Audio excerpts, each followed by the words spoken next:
Hi ಎಲ್ರಿಗೂ, ನಾನು ನಿಮ್ಮ ರುಚಿತಾ ಪುನೀತ್. ಹೇಗಿದ್ದೀರಾ ಎಲ್ಲರೂ? ಐ ಹೋಪ್ ನೀವೆಲ್ಲರೂ ಚೆನ್ನಾಗಿರ್ತೀರಾ ಅಂತ ಭಾವಿಸ್ತಾ welcome back to my YouTube channel.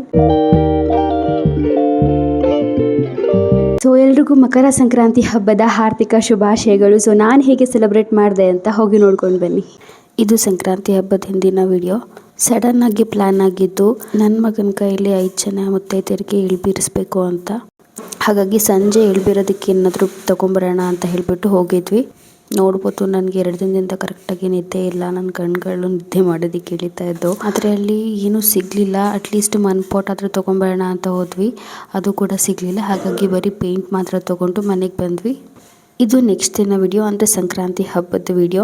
ನಾನೇ ಬೆಳಗ್ಗೆ ವಿಡಿಯೋ ನೋಡಿಕೊಂಡು ಒಂದು ರಂಗೋಲಿನ ಹಾಕಿದ್ದೆ. ತುಂಬ ದಿನಗಳಾಗೋಗ್ಬಿಟ್ಟಿದೆ ನಾನು ರಂಗೋಲಿನ ಹಾಕಿ. ಕಲರ್ ಇರಲಿಲ್ಲ, ಹಾಗಾಗಿ ಅದೇ ಥರ ಹಾಕಿದ್ದೆ. ಅದಾದಮೇಲೆ ನನ್ನ ಮಗನಿಗೆ ಸಿಂಪಲಾಗಿ ಒಂದು ಫೋಟೋಶೂಟ್ನ ಮಾಡಿದೆ. ಅಣ್ಣ ಪಾಪ ನನಗೋಸ್ಕರ ಹೋಗಿ ಮಣ್ ಪಾಟ್ನ ತೊಗೊಬಂದು ಕೊಟ್ಟ. ಅದಕ್ಕೆ ಕಲರಿಂಗ್ ಮಾಡ್ತಾಯಿದ್ದೆ.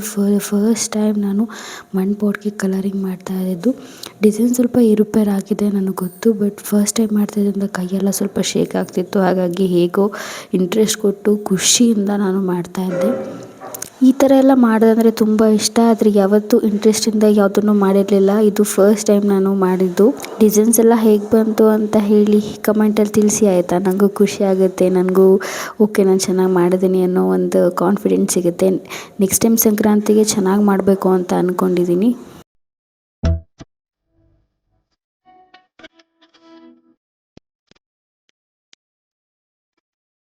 ನಿಮಗೆ ಎಲ್ಲ ಡಿಸೈನ್ಸ್ ಇಷ್ಟ ಆಗಿರುತ್ತೆ ಅಂತ ಅಂದ್ಕೊತೀನಿ. I hope. ನೆಕ್ಸ್ಟ್ ಇದನ್ನೆಲ್ಲ ಮುಗಿಸ್ಕೊಂಡು ಹಬ್ಬಕ್ಕೆ ನಾವು ಕೂಡ ರೆಡಿ ಆಗಬೇಕಲ್ವ, ಅದಕ್ಕೆ ಸ್ವಲ್ಪ ರೆಡಿ ಆಗ್ತಾಯಿದ್ದೆ. ಜಾಸ್ತಿ ಏನಿಲ್ಲ, ಸಿಂಪಲ್ ಮೇಕಪ್ ಮಾಡಿದ್ದೆ ಅಷ್ಟೇ.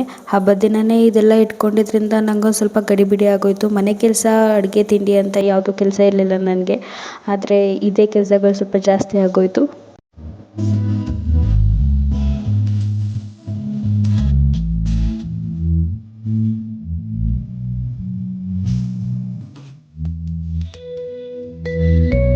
ಟೈಮ್ 5 ಗಂಟೆ. ಸೊ ಇವಾಗ ದೇವಸ್ಥಾನಕ್ಕೆ ಹೋಗ್ತಾ ಇದ್ದೀವಿ. ನಾನು ಮಗನ ಕೈಲಿ ಕರ್ಕೊಂಡೋಗಿ ಇಲ್ಲೇ ಮನೆ ಹತ್ರನೇ ಒಂದು 4 ಜನ ಮನೆಗೆ ಹೇಳ್ಕೊಟ್ವಿ. ನೆಕ್ಸ್ಟ್ ದಿನ ನಾನು ಚಿಕ್ಕಮ್ಮನ ಮನೆಗೆ ಹೋಗಬೇಕು. ವ್ಲಾಗ್ ನನಗೆ ಕಂಟಿನ್ಯೂ ಮಾಡ್ತೀನಿ.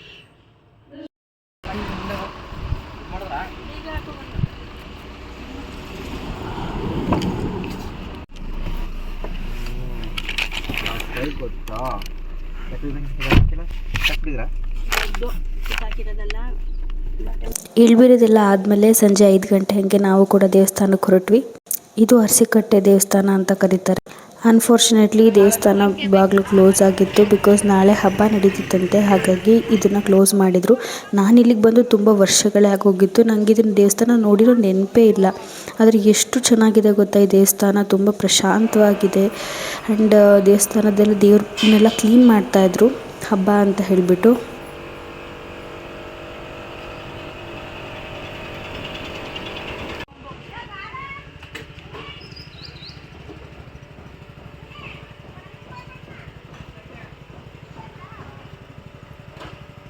ನೆಕ್ಸ್ಟ್ ಮನೆಗೆ ಬಂದು ಮತ್ತೆ ನಮ್ಮ ಚಿಕ್ಕಮ್ಮನ ಮನೆಗೆ ಹೋಗಿದ್ವಿ. ಅಲ್ಲೇ ಒಂದಿಷ್ಟು ಟೈಮ್ನ ಸ್ಪೆಂಡ್ ಮಾಡಿಬಿಟ್ಟು ಮನೆಗೆ ಬಂದ್ವಿ. ಫುಲ್ ಟಯರ್ಡಾಗಿ ಹೋಗ್ಬಿಟ್ಟಿತ್ತು ನನಗಂತೂ. ಮಲಗಿದ್ರೆ ಸಾಕು ಅನ್ನಿಸ್ತಾ ಇತ್ತು. ನಾನು ಡೀಟೇಲಾಗಿ ವ್ಲಾಗ್ ಮಾಡಬೇಕು ಅಂತ ಅಂದ್ಕೊಂಡಿದ್ದೆ, ಬಟ್ ಆಗಲಿಲ್ಲ. I am so sorry. ಸಣ್ಣ ಕ್ಲಿಪ್ನ ತೊಗೊಂಡು ಅದಕ್ಕೆ ವಾಯ್ಸ್ ಓವರ್ನ ಕೊಟ್ಟಿದ್ದೀನಿ. ಐ ಹೋಪ್ ನಿಮಗೆ ಈ ಹಬ್ಬದ ವ್ಲಾಗ್ ಇಷ್ಟ ಆಗಿರುತ್ತೆ ಅಂತ. ಎಲ್ಲ ಬೆಳಗ್ಗೆಯಿಂದ ಅಲ್ಲಿ ಸುತ್ತಿದ್ವಲ್ಲ, ಅದಕ್ಕೆ ನೀಟಾಗಿ ಬಿಸಿನೀರಲ್ಲಿ ಸ್ವಲ್ಪ ಮೈಯೆಲ್ಲ ಒರೆಸ್ಬಿಟ್ಟು ಲೋಷನ್ ಹಾಕಿ ಮಲಗಿಸ್ಬೇಕು. ಮಲಗ್ತಾನಲ್ವೋ ಗೊತ್ತಿಲ್ಲ. ಸೊ ನನಗಂತೂ ಹೆವಿ ನಿದ್ದೆ ಬರ್ತಾಯಿದೆ, ತಡೆಯೋಕ್ಕಾಗ್ತಿಲ್ಲ. ಊಟ ಎಲ್ಲ ಆಯಿತು. ಹಬ್ಬದ ಸ್ಪೆಷಲ್ ಅಡುಗೆ ಏನು ಮಾಡಿದ್ದೆ ಅಂತ ಹೇಳಲಿಲ್ಲ. ಸಾರಿ, ಅಮ್ಮ ಏನು ಮಾಡಿದರು ಅಂತ ಹೇಳಲಿಲ್ಲಲ್ಲ. ನಮ್ಮ ಅಪ್ಪೋ ಅಕ್ಷಯಕ್ಕೆ ಬಂದಿದ್ದು. ಈಗ ಒರೆಸಿ ನೀಟಾಗಿ. ಬೆಳಗ್ಗೆ ಖಾರ ಪೊಂಗಲ್, ಸಿಹಿ ಪೊಂಗಲ್, ಆ್ಯಂಡ್ ಮಧ್ಯಾಹ್ನ ಅನ್ನ, ಸಾಂಬಾರು, ಬಜ್ಜಿ ಮತ್ತು ಒಬ್ಬಟ್ಟು ಮಾಡೋಣ ಅಂದ್ಕೊಂಡ್ವಿ. ಸೊ ನನ್ನ ಹಸ್ಬೆಂಡ್ಗೆ ಇಷ್ಟ ಇಲ್ಲ, ಅಮ್ಮ ಬೇಡ ಅಂತ ಹೇಳ್ಬಿಟ್ಟು ಜಾಮೂನ್ ಮಾಡಿದರು.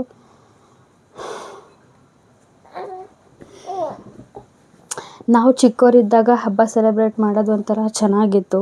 ಅಮ್ಮ ನಮಗೆ ಬೆಳಗ್ಗೆನೇ ಎದ್ದು ಎಣ್ಣೆ ಸ್ನಾನ ಎಲ್ಲ ಮಾಡಿಸೋರು, ಹರಳೆಣ್ಣೆ ಸ್ನಾನ ಮಾಡಿಸೋರು ನನಗೆ. ಚೆನ್ನಾಗಿ ಬಿಸಿಲೆಲ್ಲ ಕಾಯಿಸಿ ಬಿಸಿ ಬಿಸಿ ನೀರಲ್ಲಿ ಸ್ನಾನ ಮಾಡಿಸಿ ಮಲಗಿಸ್ಬಿಟ್ಟು ಸಂಜೆ ಮತ್ತೆ ನೀಟಾಗಿ ರೆಡಿ ಮಾಡಿ ಮಾಡಿಸೋರು. ಅದಾದಮೇಲೆ ಎಳ್ಬಿರೋದನ್ನ ಸ್ಟಾಪ್ ಮಾಡಿದ್ದೆ. ಮದುವೆ ಆದಮೇಲೆ ನಮ್ಮ ಅತ್ತೆ 3 ವರ್ಷ ಏನೋ ಎಳ್ಬಿರಿಸಿದ್ರು ಅಲ್ಲಿ ಅವ್ರ ಊರಲ್ಲಿ. ಅದು ಒಂಥರ ಚೆನ್ನಾಗಿತ್ತು. ಇವಾಗಿಲ್ಲ. ಸೊ ಅವಾಗ ಬೀರ್ತಾಯಿದ್ವಿ. ಒಂಥರ ಚೆನ್ನಾಗಿತ್ತು ಎಳ್ಬಿರೋದು, ಇದೆಲ್ಲ ಖುಷಿ ಅನಿಸುತ್ತೆ. ಸೊ ಇವಾಗ ಗಂಡು ಮಗುಗೆ ಮಾಡಿಸ್ತಿರ್ಬೇಕಾದ್ರೆ ಅನ್ನಿಸ್ತಿತ್ತು, ಹೆಣ್ಮಗು ಆಗಿದ್ದರೆ ಎಷ್ಟು ಚೆನ್ನಾಗಿ ಪುಟ್ಟದ ಡ್ರೆಸ್ ಎಲ್ಲ, ಲಂಗ ದಾವಣಿ, ಟ್ರೆಡಿಷ್ನಲ್ ಡ್ರೆಸ್ಗಳು ಚೆನ್ನಾಗಿರುತ್ತೆ ಹೆಣ್ಮಕ್ಳಿಗೆ. ಸೊ ಅದನ್ನೆಲ್ಲ ಹಾಕ್ಬೋದಿತ್ತಲ್ಲ ಅನ್ನಿಸ್ತಾಯಿತ್ತು ನನಗೆ. ಏನು ಮಾಡೋಕ್ಕಾಗಲ್ಲ. ನಾನು ಫೇಸ್ ವಾಶ್ ಎಲ್ಲ ಮಾಡಿಬಿಟ್ಟು ಮೇಕಪ್ ಎಲ್ಲ ತೆಗಿಬೇಕು. ಸಿಂಪಲಾಗಿ ಮಾಡಿರೋದು ಮೇಕಪ್. ಸೊ ಅದೆಲ್ಲ ತೆಗೆದು ನೀಟಾಗಿ ಮಲ್ಕೋಬೇಕು. ಸಿಕ್ಕಾಪಟ್ಟೆ ನಿದ್ದೆ ಬರ್ತಾಯಿದೆ. ಈಗ ನಮ್ಮ ಚಿಂಕುಗೂ ಮಲ್ಗೋದನ್ನೇ ವೆಯ್ಟ್ ಮಾಡ್ತಾಯಿದ್ದೀನಿ.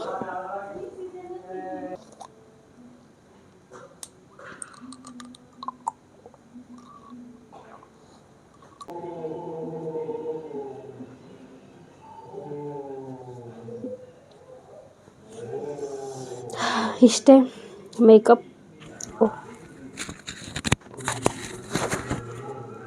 ನಂದಿಷ್ಟೇ ಮೇಕಪ್.